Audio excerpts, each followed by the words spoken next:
Hello YouTube, this is RV Granny. We're on Interstate 90, which happens to be the longest interstate highway in the United States. It goes from Boston, Massachusetts all the way to Seattle, Washington. Today we're only going as far as Moses Lake. Up ahead you can see a few of the wind turbines that belong to the Wild Horse Wind and Solar Facility. From a distance the towers don't look that big, but they're actually 221 feet tall, and the wingspan of the blades is 264 feet. This facility is owned by the Puget Sound Energy Company, and during the summer they conduct free tours. From here, the highway descends down into the Columbia River Basin. For us, though, it's lunchtime, and Blusteries is right around the corner. We grabbed our hamburgers and fries and took off down to the boat ramp. After our lunch, we're back on the road. Today it looks like they're making some repairs to the Vantage Bridge. This is the second bridge. The first bridge was built in 1927, and when they dismantled it, they relocated it. The old bridge is now the Snake River Bridge near Starbuck, Washington. The Columbia River is 1,270 miles long and pours more water into the Pacific Ocean than any other river in North or South America. The river begins in British Columbia, Canada, crosses the whole state of Washington and part of Oregon before it reaches the Pacific Ocean. The horses stampeding across the crest of the Saddle Mountains is a sculpture done by a local artist.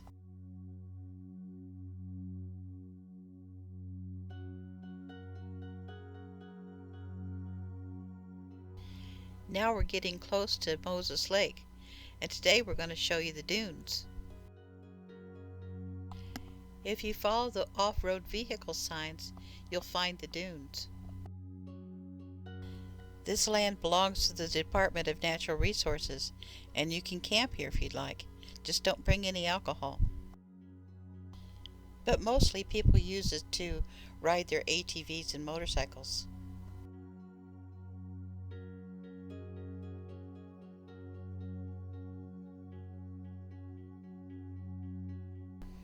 The sand dunes sit right on the edge of Moses Lake. After we left the sand dunes, we headed for our favorite old camping spot.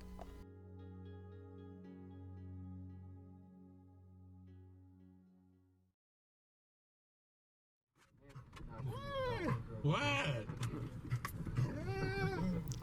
I think our dog Bonnie remembers this spot. What? Oh, what?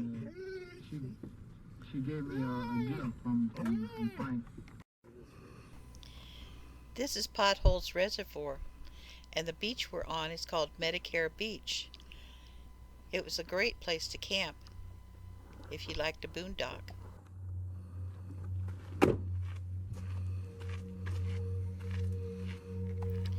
When we used to do it, it was completely free.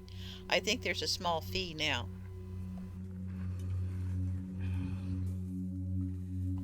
There's very well maintained pit toilets, and the beaches are always clean and nice, and it's very peaceful.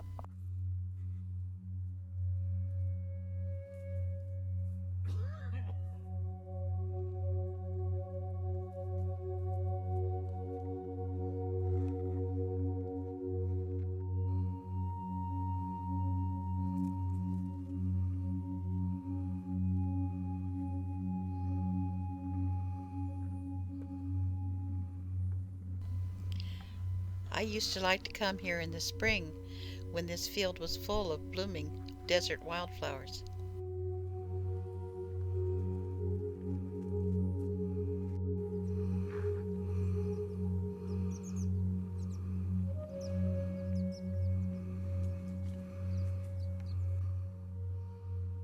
Twinkie dog. We love this spot. The dogs were enjoying it too. If we'd had a way, we would have stayed the night.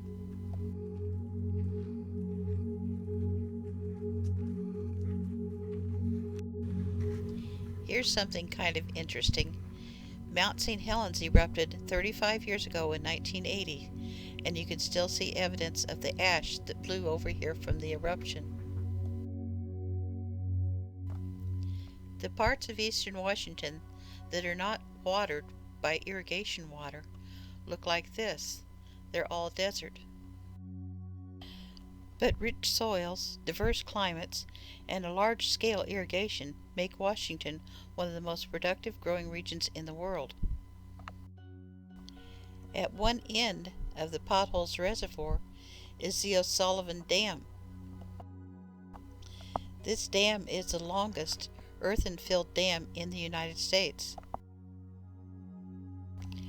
On one side of the dam is the reservoir, and on the other side the Columbia National Wildlife Refuge, which is also a wonderful place to camp if you're a nature lover.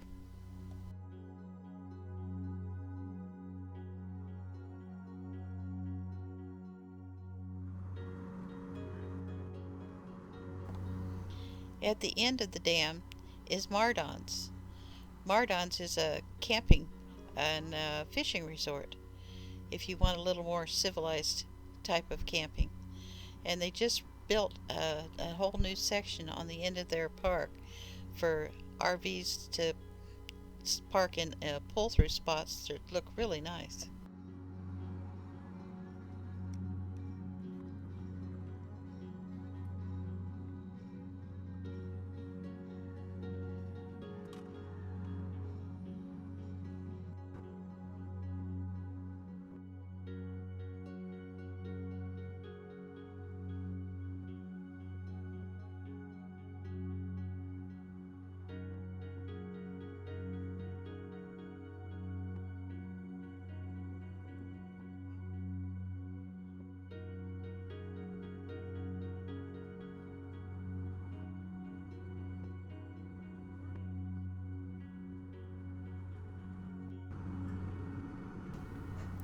Now here's an example of some of the agriculture I was talking about. Washington is a big apple producer, of course, everybody knows that. But they also produce about 300 crops total, and cherry trees, peach trees, pear trees, just about anything you can think of in the way of fruit trees, and potatoes and onions and lots of vegetables, peppers, just about anything that you buy at the produce market.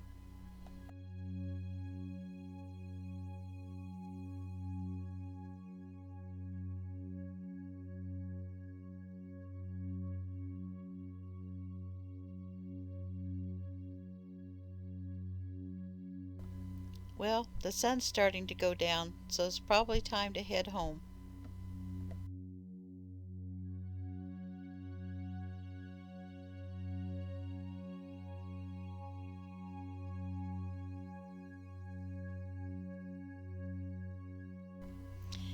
These mountains are called the Saddle Mountains, and they're an ancient range. You can tell by the way they're actually starting to turn to sand. There's so much more to see right here. The Ginkgo Petrified Forest is nearby, and there's also a Wanapum State Park that's nearby that's a really good camping place. But today, that's about all I can do. So I guess I'll have to come back another time. I hope you enjoyed the ride. Bye now.